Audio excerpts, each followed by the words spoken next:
Lawigan Fishport, Katarman, Camiguin. Matatagpuan sa Barangay Lawigan, Katarman, Camiguin. Ang Fishport ay isang mahalagang pook pantalan para sa mga lokal na mangingisda. Dito nila dinadala at ibinababa ang kanilang mga huli mula sa dagat, bago ito ibenta sa palengke o sa mga mamimili. Bukod sa pagiging sentro ng kalakalan ng isda, ang Lawigan Fishport ay nagsisilbi ring pook pasyalan para sa mga bisita na nagnanais masaksihan ang buhay dagat at simpleng pamumuhay ng mga taga-Camiguin. Sa paligid nito ay makikita ang malinis na baybayin, malinaw na dagat, at ilang mga kubo at kainan na paboritong puntahan ng mga turista.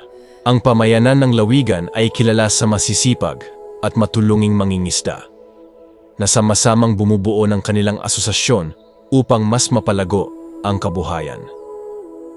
Sa ngayon, tinututukan din dito ang pangangalaga ng yamang dagat tulad ng marine protected areas na naging dahilan kung bakit dumami muli ang mga isda at muling nakita ang mga dolphin at duugong sa karagatan.